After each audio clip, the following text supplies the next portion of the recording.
Bismillah.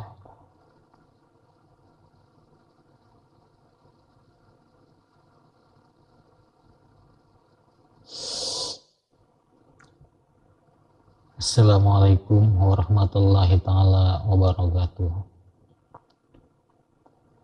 Assalatu wassalamu ala Rasulillahi Muhammad Rasulullah sallallahu alaihi wasallam wa ala alihi wa ashabihi ajmain, amma ba'du. Di sini menyusul dari postingan pertama saya, sengaja menampakkan diri kepada saudara-saudara semua. Ya, seperti apalah ini bentuknya yang katanya yang sering memaharkan kitab-kitab sihir itu. Ya, inilah bentuknya seperti ini. Di dalam postingan saya yang pertama, saya sudah banyak menjelaskan dari masalah kitab-kitab yang saya posting. Dilihat saja dari video saya yang sebelumnya di kitab Az-Zamatul Muzarab, apa itu ijazah dan sanad, dan ketentuan-ketentuannya sudah saya jelaskan, dan maksud dan tujuannya seperti apa. Mungkin bagi saudara-saudara yang nggak paham, dia langsung akan memvonis. Padahal ada maksud di sana yang lebih mulia daripada sekedar itu. Di dalam postingan kali ini saya akan mengijazahkan satu buah amalan, dan amalan ini sangat cocok sekali karena akan sangat pas sekali pada waktunya sekarang ini. Kebetulan masih pada awal-awal bulan Ramadan, dimana seperti yang sudah dituliskan di dalam kitab-kitab bahwa amalan ini bisa untuk menarik rezeki dari mana saja, dari arah mana saja, dari hal-hal yang tidak terduga. Makanya di zaman yang sekarang ini, di masa-masa pandemi, ya kita perlu mendekatkan diri kepada Allah untuk melindungi diri, sanak, saudara, keluarga dari hal-hal yang akan membawa kita kepada kekufuran. Ini sangat penting sekali karena namanya zaman, di akhir zaman itu ya kita menghadapi satu masalah, satu masa, satu era di mana Islam akan ya kalau saya katakan sih ya akan terpojok. Ya itu udah pasti, yang sudah begitu, yang sudah digariskan bahwa mendekati akhir zaman ini orang-orang soleh mulai ditarik, mereka mulai ditarik satu persatu, dan mulai kita sangat sulit sekali mencari sosok-sosok yang menurut kita layak untuk dijadikan guru itu di zaman sekarang ini. Sangat sulit sekali. Untuk dari itu ya, saya mengajak untuk kembali lagi kepada Allah. Adapun amalan ini, yang mengijazahkan amalan ini, yang mengeluarkan amalan ini adalah dari Syekh Ahmad Ali Albuni. Nah, ini fungsinya nanti kalau sudah tahu dari siapa, ini nanti akan berfungsi untuk pengambilan ijazah, karena satu amalan tanpa ijazah itu sangat sulit sekali berhasil, karena ini kan namanya ilmu hikmah. Jadi bukan ada trik, ada teori di dalamnya, ada ketentuan-ketentuan di dalamnya yang harus dijalankan. Jadi tidak sembarangan. karena yang kita inginkan, apa yang kita lakukan, apa yang kita kerjakan, apa yang kita amalkan, kita mendapatkan faedah dan manfaat kontan, langsung berasa setelahnya. Itu yang kita inginkan, bukan entahlah kapan, nggak tahu. Yang kita inginnya ya kalau bisa sih pun pun, insya Allah. Ada beberapa syarat di dalam amalan ini yang harus dikerjakan, namun sebelum saya membukakan rahasianya, saya akan sebutkan dulu bacaannya apa. Nanti kalau misalnya tidak hafal bacaannya, nanti videonya bisa diulang, diputar lagi, bolak balik saja. Memang bacaannya juga mudah. Ini amalannya kita ngambil dari Asma Allah, tidak sulit, dan sudah banyak sih yang sudah menjelaskan amalan ini, namun tidak banyak yang menjelaskan bagaimana tata cara yang seharusnya. Insya Allah saya akan sedikit menjabarkan yang mudah-mudahan dengan izin Allah. Amalannya, bacaannya hanya lafaz Allah, Allah, Allah, atau Ya Allah, Ya Allah, Ya Allah, atau Ya Allahu, Ya Allahu, Ya Allahu. Nah itu dari tiga itu ya silahkan pilih mau yang mana. Hitungannya sebanyak 5.000 kali. Hitungannya sebanyak 5.000 kali. Kemudian setelah mendapatkan 5.000 kali, hitungannya pas 50.000 kali, dilanjutkan dengan asma isim Ya Hayyu Ya Qayyum, Ya Hayyu Ya Qayyum, itu sebanyak 1.000 kali.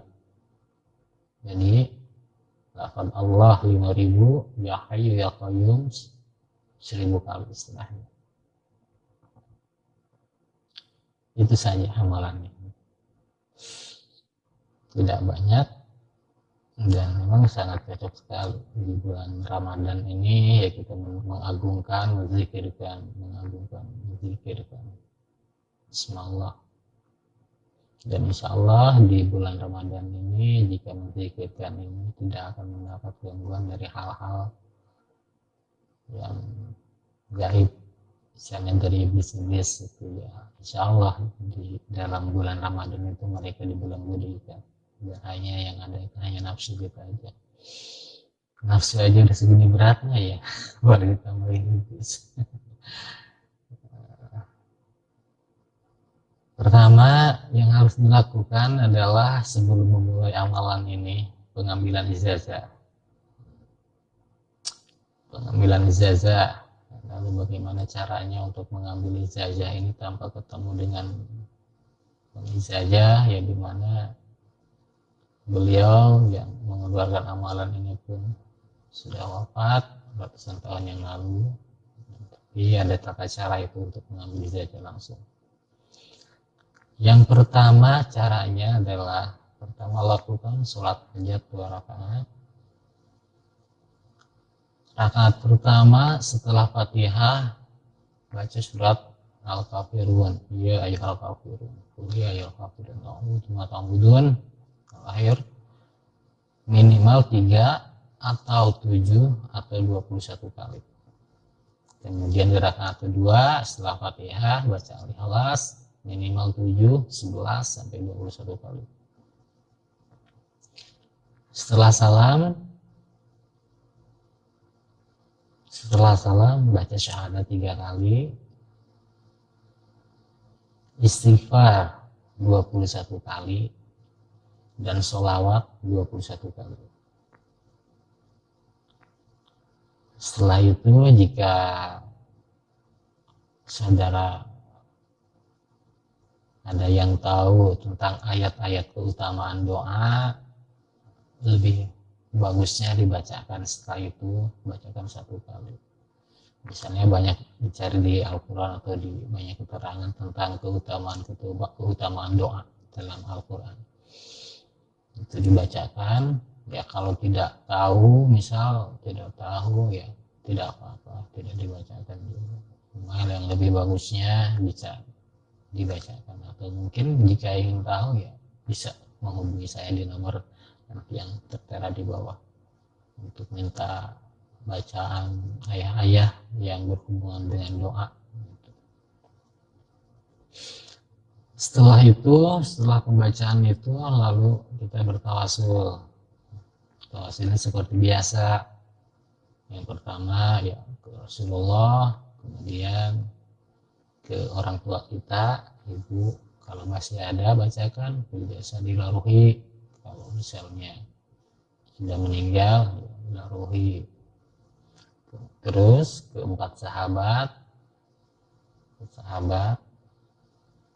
kemudian empat malaikat, Jibril, Mikail, Israfil, Israil. Lanjut setelah itu yaitu Syekh Abdul Qadir Jailani. Di dalam ilmu hikmah, di dalam ilmu kewalian, kita sudah tahu bahwa misalnya pemimpin para waliullah itu adalah beliau ini. Kita minta wasilah juga kepada beliau, utamakan. Kemudian setelah itu, setelah Fatihah kepada yang tadi, lanjutkan Allah seson Allah Syekh Ahmad Ali Al-Buni, waman ajajani syuri wa qurihim Al-Fatihah. Setelah itu alangkah baiknya ditambahkan wasilah dari orang-orang soleh, dari ulama-ulama soleh yang ada di setempat dimanapun Anda berada. Ya, di Indonesia yang lebih kalau di Indonesia banyak terkenal dengan ulama yang 9 itu Wali Songo, ataupun jika saudara tahu dari siapa saja yang menurut saudara orang-orang soleh di sana, silakan masukkan atau tambahkan kepada guru-guru kita untuk wasilah juga dari sana. Ini adalah untuk kunci mustajabnya doa. Rasanya satu amal kita itu akan kembali kepada kita, itu kuncinya, itu intinya. Amal baik akan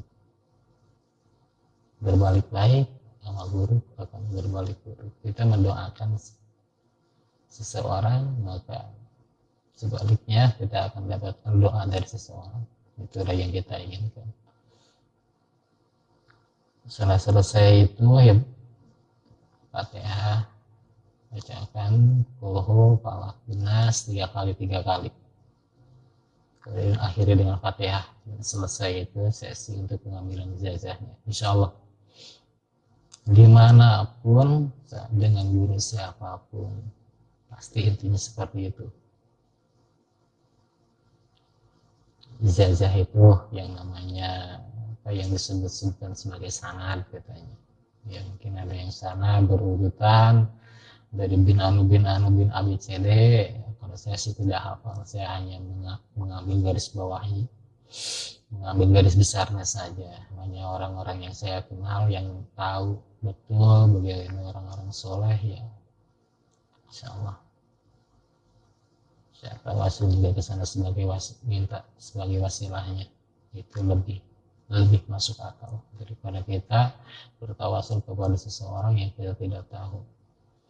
Mungkin kita masih meragukan apa benar apa enggak. Ya lebih baik kita sama orang-orang yang kita tahu, yang kita kenal, kita minta wasilahnya kepada beliau. Kemudian setelah itu sesi tawasul sudah.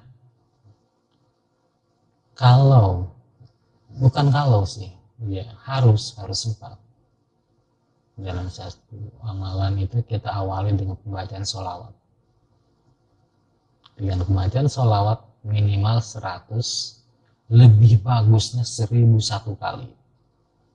Di awal sebelum aurat baca sholawat 1001 kali dan setelahnya 1001 kali. Ini jika ingin doa kita kontan, insya Allah bahwasanya sholawat itu adalah kuncinya doa. tawasul itu kuncinya doa, seperti yang sudah banyak para ulama, para kiai, para ustadz menjelaskan hal itu. Nah, silahkan disimak, itu bukan bagian saya. Sama orang lain saya tanyakan bagaimana keutamaan salawat itu. Tapi yang saya tahu, Nabi Adam alaihissalam dahulu kala beliau doanya diterima karena beliau berselawat kepada Rasulullah. Setelah mengucapkan salawat, maka timbullah cahaya di barat. Yang kita saksikan hari ini adalah sebagai terbitnya fajar. Maka jangan khawatir jika kita berdoa dalam waktu subuh, jika masih melihat matahari terbit, maka itu tandanya doa kita diterima. Namun ada yang kontan, ada yang ntar nanti. Kemudian setelah itu baca mulailah orang. Nah, itu sesi pengambilan ijazah plus agronomi.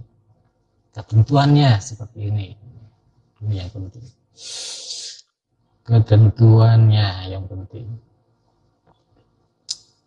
Seperti yang telah saya jelaskan sebelumnya,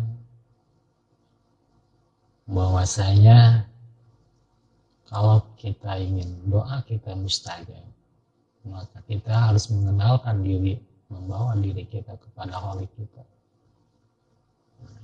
Jadi ya kita ini bukan seorang aulia, kita ini bukan seorang nabi, kita ini hanya orang biasa saja, bagaikan sebutir pasir di atas lautan samudera yang luas di antara berjuta berbilion-bilion pasir. Untuk itu, maka kita bawa diri kita sendiri kepada Allah. Kita kenalkan, minta sesuatu. Apa yang harus diminta pertama dalam aurat ini adalah yang pertama, iman. Bahwasanya keimanan dan keyakinan, keteguhan kita dalam Islam itu sesuatu yang harus dimintakan, sesuatu yang harus dipohongkan, sesuatu yang harus kita minta. Seperti doa-doa, bukan hanya minta doa untuk kerejekian saja, iman pun harus diminta. Itu yang penting, iman dulu yang diminta pertama dalam aurat itu. Kita lakukan dengan ikhlas, tanpa ada keinginan hal-hal duniawi. Jauhkan itu. Kita ikhlas berpikir, bertasbih, mengagungkan asma Allah dengan harapan Allah berbalik memuji kita sebagai hambanya, salah satu hambanya yang soleh. Itu yang kita harapkan, Allah berbalik memuji kita, itu hambaku yang soleh. Itu yang kita inginkan dalam aurat ini. Jadi aurat ini akan dikerjakan minimal selama 13 hari. 13 hari. 12 hari pertama kita harus minta iman, Islam, keteguhan dan keyakinan dan pengakuan akan syahadat kita, pengakuan atas keimanan kita, pengukuhan atas keislaman kita. Nah, itu selama 12 hari itu tidak boleh ada permintaan yang lain. Minta iman, minta Islam, minta keyakinan. Lakukan dengan ikhlas. Tidak perlu sampai nangis, apalagi nangis yang dibuat-buat.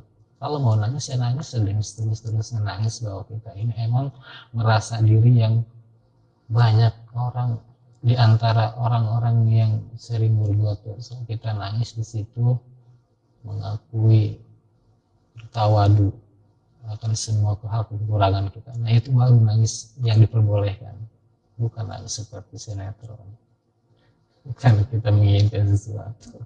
Itu air mata buaya namanya. Yang saya bilang tadi, minta ketubuhan dulu, minta keyakinan yang hakiki agar nur ilahi mulai masuk ke kita. Nanti kita akan berasa dalam 12 hari itu, jika doa kita tembus maka terasa batin mulai tenang, ada kedamaian di sana. Rahasia berikutnya adalah dalam ilmu hikmah, dalam ilmu Arab yang telah banyak dituliskan oleh para ulama. Aurad itu harus dilakukan dalam satu riadoh, itu harus dilakukan. Pertama, tempat yang sama. Kedua, jam yang sama. Ketiga, dalam satu sesi. Jadi Anda tidak boleh bangun, tidak boleh makan, minum sebelum selesai. Tidak boleh berbicara tentang hal-hal masalah perkara dunia. Pokoknya Anda harus fokus di situ, pikiran jangan kemana-mana, fokus dengan aurat. Dalam satu sesi. Di jam yang sama dan pada tempat yang sama. Ketahuilah bahwa jika kita sedang riadoh, melafalkan satu amalan, bahwasanya para ruhaniyah itu terlebih dahulu datang ke tempat biasa kita riadoh sebelum kita masuk. Sebelum kita masuk, insya Allah mereka sudah ada di sana. Maka jika kita berpindah-pindah, itu seperti yang sudah dijelaskan di dalam kitab-kitab, itu katanya tidak diterima. Itu kenapa banyak keterangan, kenapa kalau misalnya kita melakukan ibadah di dalam rumah harus berpindah-pindah, harus berpindah tempat. Ya misalnya pertama di ruang tamu, kemudian di kamar, kemudian di tengah rumah atau di tempat lain di sekitar rumah. Itu kenapa? Itu supaya rumah berkah. Karena emang di saat kita berzikir itu para malaikat, para rohaniah itu akan ikut berzikir bersama kita. Jadi semakin mereka sering berkunjung ke rumah kita, semakin banyak berkah yang akan kita dapat. Seperti itulah teorinya. Kenapa kita harus berpindah-pindah? Jadi agar energi-energi ini tidak tidak kemana-mana, seperti yang dalam video saya sebelumnya dijelaskan bahwa teknik dalam berzikir itu ibaratnya kita mengumpulkan satu energi, menariknya, kemudian mengumpulkan, terus membentuknya menjadi hadam dan menggerakkan. Jadi agar energi itu terkumpul dalam satu wadah, dalam satu makan, dalam satu tempat, maka itu diperlukan tempat khalwat, tempat riadoh. Kalau bisa sih mempunyai kamar sendiri atau di kamar pribadi yang tidak ada gangguan di sana. Ini sudah terkumpul di sana. Dalam selama riadoh itu ya harus dikerjakan dalam satu sesi di tempat yang sama, dan mulailah di jam yang sama setiap hari. Dan selama dalam masa riadoh usahakan jangan lepas dari wudhu, tidak menginjak tanah melainkan kita dalam wudhu. Ya bersusah-susah dahulu, nanti berakit-rakit kemudian. Ini ibadah, kita minta iman. Harus mau, harus bisa saya yakin bisa. Karena emang yang namanya ilmu hikmah itu ya diperlukan keuletan, diperlukan kedisiplinan, pantang menyerah, apapun itu. Memang dalam yang saya ceritakan emang perjalanan hidup, bukan perjalanan hidup seseorang yang katanya, bukan, ini perjalanan hidup pribadi yang seperti itu. Kita menggeluti ilmu-ilmu khawas, itu banyak sekali cobaannya dan rintangannya. Karena jika dahulu saya juga bukan berasal dari keluarga kiai atau keluarga pesantren. Ya dulu juga saya pernah jadi orang-orang nakal, ya nggak senakal yang sangat nakal sih ya, biasa-biasa aja. Namun jika kita ingin menggeluti, ingin mengetahui ilmu-ilmu khawas dalam masa pencarian ini, insya Allah itu adalah satu sesi pembersihan diri, penyucian diri. Dari mulai jasad hingga harta kita. Dalam masa pencarian itu dijamin harta-harta yang gak jelas akan habis. Yang tersisa hanya yang suci. Itu. Makanya jangan aneh orang-orang kalau yang menuntut ilmu, biasanya yang pertama dihajar itu ya duniawinya dulu, jatuh dulu. Hartanya habis dulu. Dan itu memang salah satu apa namanya proses penyucian kita membersihkan dari hal-hal itu.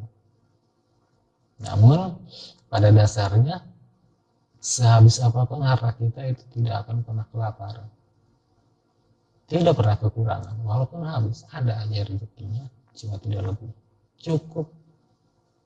Harus yakin itu rezekinya hanya cukup. Itu salah satu perjalanan yang akan kita tempuh kalau ingin menggeluti ilmu haramah ini. Terkecuali emang kalau misalnya ya kita dari dulunya orang-orang baik, kita mengerti itu, menjaga hal-hal, ya itu lain lagi. Tapi untuk ya seperti itulah ya, kalau diceritakan ya mungkin akan lebih panjang. Ya intinya seperti itu kita akan mengalami satu sesi, satu situasi di mana di situ ada satu proses penyucian, pembersihan diri yang mungkin kita juga tidak menyadarinya, tapi harus seperti itu, harus berakit-rakit ke hulu. Kita lanjutkan lagi dengan riadah tadi.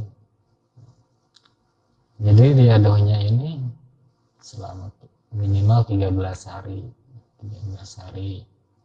Namun kebetulan sekarang ini di masa bulan Ramadan, saya menyarankan riadah ini dilakukan sampai akhir puasa dan tidak meminta hal dunia apapun.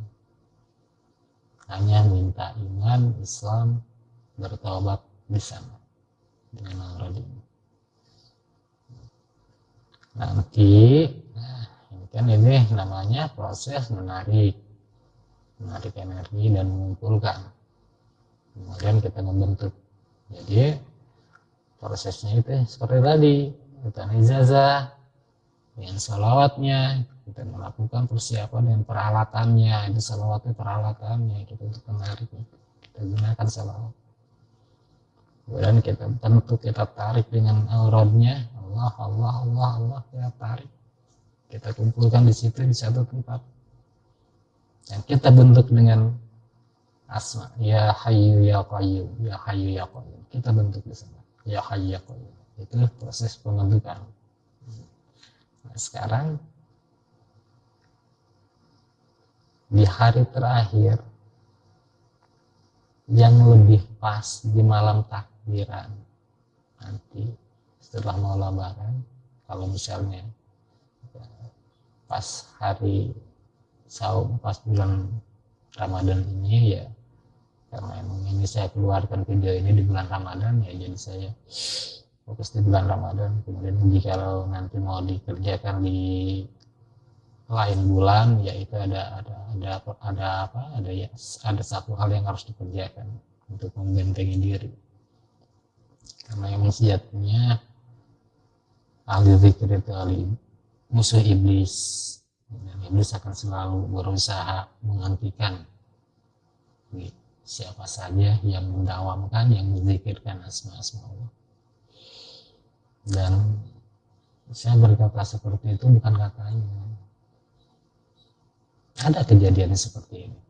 Nah, saya bilang iblis akan menghentikan ahli zikir dengan cara apapun. Saya bercerita ini satu kisah dan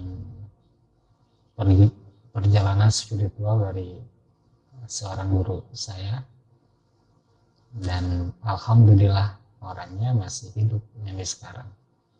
Ada, kalau pengen ketemu, yuk ketemu saya, kita main ke sana, Labuan Ratu. Beliau di tahun 1980-an, saatnya beliau lagi gencar-gencarnya mencari ilmu, beliau mendawamkan satu amalan zikir. Apa yang terjadi? Di suatu ketika beliau dihubungi orang bank, dari bank. Orang bank tersebut memberikan satu surat yang di sana panggilan untuk beliau agar datang ke bank untuk tanda tangan. Tanda tangan apa di situ? Untuk mencairkan uang sebesar 8 miliar di tahun 80.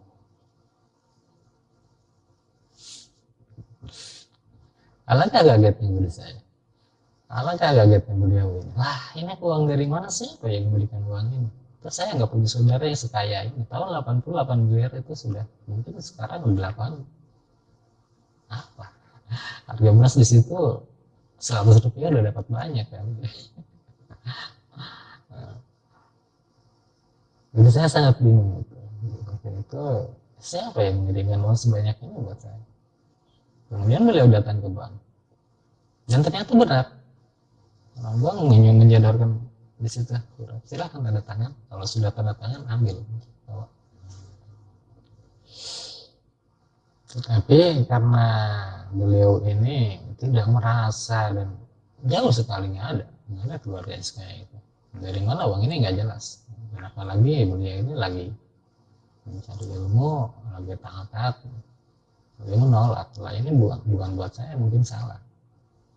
Oh enggak, kata orang, ini buat bapak. Benar, ini data-datanya betul, sesuai KTP. Tapi beliau tetap menolak, tidak mau.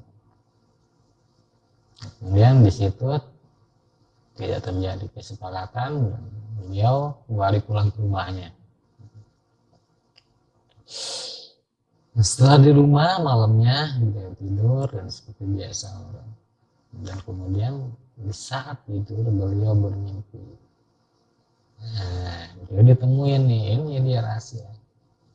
Ternyata uang itu dari mana? Dari salah satu penghuni tempat, kalau di sekarang tempat pesugihan, ya biasa disebut tempat pesugihan di daerah A, saya nggak bisa sebutkan itu. Makhluk ini meminta persyaratan, ambil uang yang di bank, silahkan gunakan semau Anda, semau kamu, namun hentikan aurat Anda. Sampai begitu, Iblis mencoba menghentikan. Bagi seseorang yang mendawamkan, hentikan. Karena emang beliau ini ya nggak ada kemauan tentang duniawi. Beliau mengejar sesuatu itu ya minta sama Allah, berikan aku sesuatu yang tidak dimiliki oleh orang-orang, sesuatu yang tidak bisa dibeli dengan uang. Bukan sedikit yang datang ya berupa harta emas, beliau dilempar-lempar. Nah itu, hentikan aurat. Makanya jangan heran kalau ada seseorang yang berpengalaman, yang pernah punya pengalaman mengauratkan satu asma Allah, kemudian datang sesosok atau apalah, semacam kejadian-kejadian ganjil, ya itu udah tidak aneh. Itu pasti seperti itu. Harusnya Anda tidak berhenti di sana, lanjutkan, tetapi dengan benteng yang lebih kuat, dengan perlindungan yang lebih kuat. Karena alhamdulillah dengan begitu berarti aurat Anda, suara Anda sudah mulai masuk ke arah gaib sana, sudah menggelegar di sana. Makanya jika Anda hentikan di sana, Anda gagal. Harusnya lanjutkan, itu sebentar lagi. Makanya di sini ya perlunya belajar ilmu hikmah itu pada seorang guru. Nah itulah fungsinya, sebagai kalau ada guru ada yang membimbing, ada yang membentengi, dan ada yang mengawasi. Terkecuali ya emang orang-orang yang sudah punya pengalaman, cukup dasarnya yang kuat, baru silakan belajar dari buku. Nah yang sudah mengetahui aturan-aturannya, tata caranya yang jelas, dan sudah tahu paham bagaimana membentengi diri. Seperti itu. Kita kembali lagi ke aurat. Selama Ramadan ini aurat Allah yang tadi saya sebutkan tadi, dan kemudian di akhir malam takbiran kita aurat, dan kemudian tawasul lagi aurat. Setelah selesai aurat di akhir, kita saatnya menggerakkan apa? Menggerakkan energi ini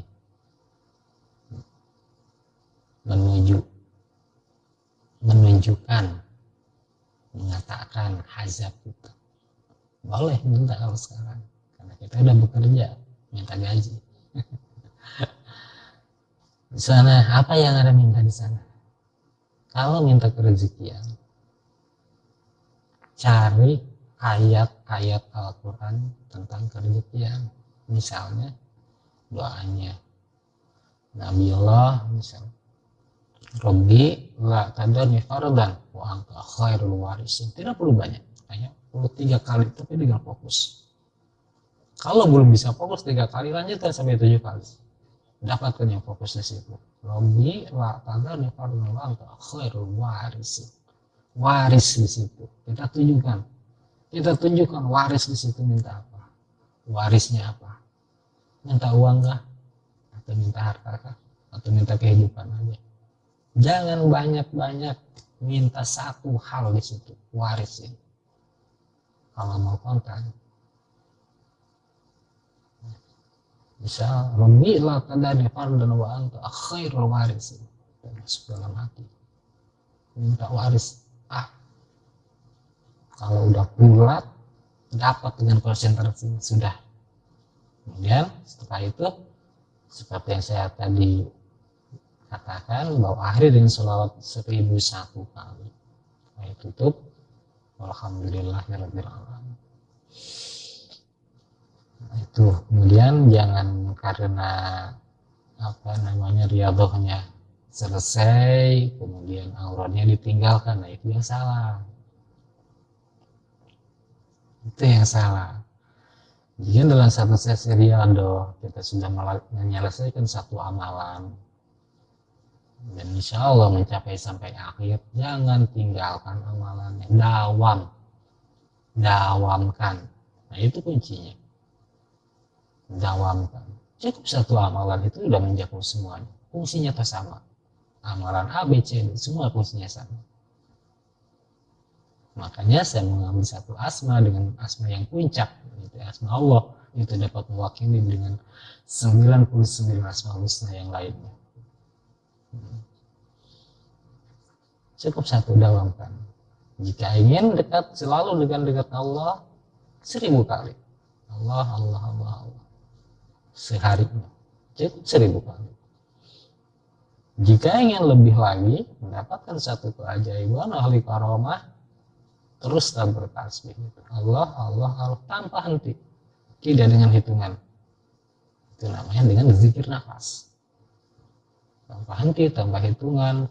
Sedang dimanapun, sedang apapun, selalu mengucap asma dalam hati.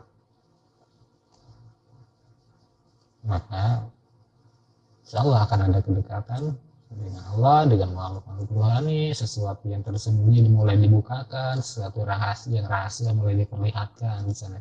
Namun di situ kita harus bisa menjaga rahasia, karena memang yang seperti itu ya sudah saya katakan, itu tidak bisa bicara dengan akal dan tidak bisa diceritakan apa alasannya, di mana keterangannya, itu tidak bisa. Kalau yang seperti itu namanya udah bonus, itu tidak bisa dibanding-bandingkan, itu sudah bonus ya. Jika Allah sudah berkehendak, siapa yang mau melarang?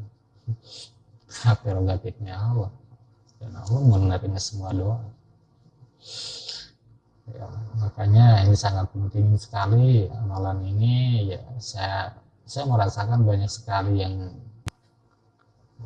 ingin memiliki dari kitab-kitab yang saya terjemahkan ini, ya, kebanyakan terbentuk dengan masalah mahar, dan saya mohon maaf sekali saya tidak bisa memberikannya dengan penawaran yang saya janjikan. Siapapun yang berani dengan angka yang saya sebutkan silakan miliki, karena ini kitab-kitab ini tidak saya jual, dan saya akan berikan kepada siapa saja yang berhasil memaharinya, yang berjodoh dengan itu, insya Allah saya berikan. Nah, untuk menanggulangi itu, ya insya Allah amalan ini bisa menunjukkan ke sana. Insya Allah jalannya akan dimudahkan, rezekinya akan datang dari mana saja, dari arah mana saja, dengan syarat amalan ini tidak dihentikan. Jangan dihentikan, itu paling lama 1 minggu kita udah merasakan, 1 minggu atau 1 bulan. Dan auratnya jangan dihentikan, terus laksanakan aurat tiap malam. Dan kita kalau sudah terbiasa minimal 1 jam setiap malam, 1 jam setiap malam, atau setelah sholat subuh. Kalau misalnya banyak pekerjaan, ya kita sempatkan setelah sholat subuh, itu sangat bagus. Mungkin untuk amalannya ini cukup sekian, dan jika kurang paham, saudara bisa putar ulang videonya, ataupun ada yang memerlukan secara tulisan, ya kalau misalnya minta lagi secara tulisan, ya pasti saya akan mengenakan harga mahar. Untuk tulisan tawasulnya. Kalau ingin tawasul dari saya, wasilah dari saya, dari guru-guru saya, ya pasti saya akan menggunakan harga mahar, atau tidak masalah mengambil wasilah sendiri dengan yang kita ketahui, tidak masalah. Ini selama bulan Ramadan ini saya lakukan proses kitab Kanji Naya Asror jadi satu, menerjemahkan yang baik, dan alhamdulillah sampai hari ini baru dapat halaman 300, mungkin 300 lebih dari 600 halaman, itu sudah melewati halaman tengah, dan alhamdulillah isinya sangat luar biasa sekali, mau apapun di sana ada di kitab Kanji Naya Asror ini. Anda mau penasaran dengan gaib, mari kita Kanji Naya Asror. Anda penasaran dengan dana-dana gaib, uang gaib segala macam, mari kita Kanji Naya Asror. Insya Allah, asal bisa menggunakan dohir, mau apapun ada di sana. Jika ahli-ahli yang lain menjajakan satu amalan dengan embel-embel sanad, itu satu amalan bisa sampai jutaan. Ya, kalau saya ini satu buku dari ribuan amalan. Insya Allah bukan berarti saya ingin menjatuhkan mereka yang memaafkan itu, ya enggak. Semua ada hak. Ya mungkin hak saya di buku, hak yang lainnya di asma, nah itu insya Allah tidak akan bertentangan. Mungkin ini dari yang barusan saya katakan, ini akan ada pertanyaan yang menjebak. Apa pertanyaan? Kalau dikatakan bisa menarik uang gaib dari buku ini, kenapa dilakukan sendiri? Kenapa menjual buku ini? Sudah saya kerjakan itu, tarik, minta pada gaib. Buat gaib mudah, mengadakan sesuatu yang tidak ada mudah, tidak perlu mesin cetak untuk mengadakan uang, tidak perlu ngambil kembang. Gaib mudah, tidak perlu mesin, asal jadi. Begini saya jelaskan, satu ilmu, satu pengetahuan, satu tugas. Setiap insan dilahirkan ke dunia dengan satu tugas, dan dengan satu ketentuan yang sudah dituliskan. Jika saya bisa menggunakan 100% ilmu ini, misal menarik harta gaib, maka ilmu ini tidak akan sampai ke Anda, tidak akan sampai ke banyak orang, hanya untuk diri saya sendiri. Itulah berarti hak saya adalah untuk mengabarkan, memberikan ini kepada mereka yang menginginkan. Insya Allah mungkin suatu saat giliran saya juga lagi menunggu yang, karena emang untuk melakukan riada yang seperti ini tidak mudah. Saya juga banyak pengalaman dahulu bersama guru-guru saya mempraktekkan seperti ini, emang tidak mudah. Kadang bisa dengan berkelompok, dengan sendirian, dan riadahnya pun harus penuh.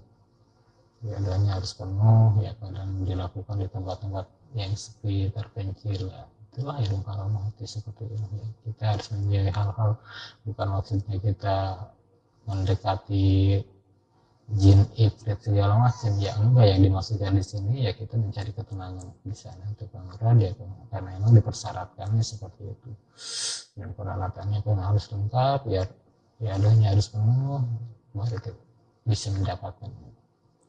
Dan di atas setiap insan itu hanya satu kali yang saya ketahui, hanya satu kali untuk yang gaib itu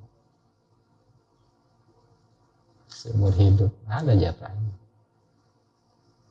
Terus untuk ilmu hadam di kitab kajian asal itu sangat banyak sekali. Yang penting asal bisa riadohnya dengan tata cara yang benar, dengan aturan-aturan yang sudah tertera di sana, insya Allah bisa. Nah, syarat yang utama adalah naikkan dulu kualitas rohani kita untuk dapat melakukan itu. Karena jika rohani kita masih rendah, energi kita masih rendah, itu pasti gagal.